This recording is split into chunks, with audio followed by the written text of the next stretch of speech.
officials have reached agreement mediated by the Chinese to reopen embassies and diplomatic representation after they were cut in 2016 when Iranian mobs stormed Saudi diplomatic facilities in Iran after the Saudis executed 49 people, including a prominent Shia cleric, al-Nimr. So this agreement is a sign that that post-2016 period of diplomatic tension may now be easing.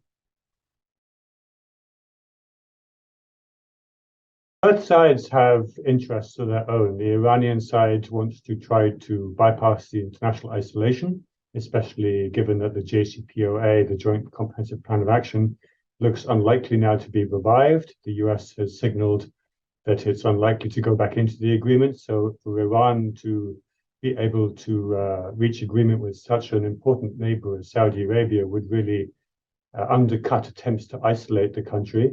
And for Mohammed bin Salman, he needs a period of domestic calm while he focuses on Vision 2030, which was announced in 2016. So we're now at the halfway point. And he really needs to focus on delivering tangible economic results for the Saudi people. And any distraction in the form of international or regional tension would be not something that he would welcome at this point.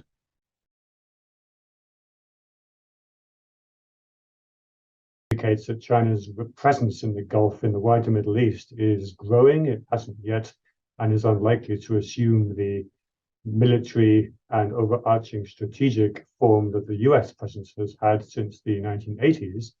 But it indicates to the US that Saudi Arabia and other Gulf partners have other options.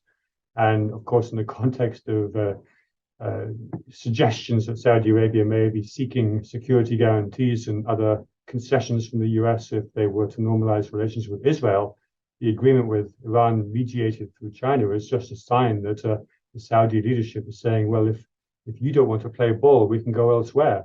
And they have, and in this case, at least have delivered a result that is quite different from some of the Saudi-US tension we've seen in recent years.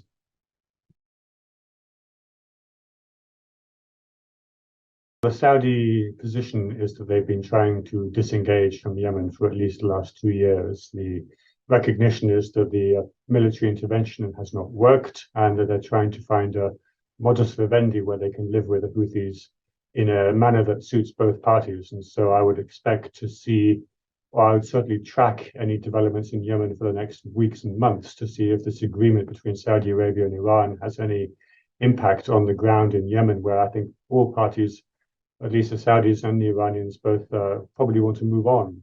Now, whether the Houthis decide that they are actually an actor with their own interests and don't take orders from Iran, that may be a sticking point. But of course, the Iranians can put leverage on the Houthis as well in terms of stopping transfer of technology and other forms of assistance to try and get them to the negotiating table.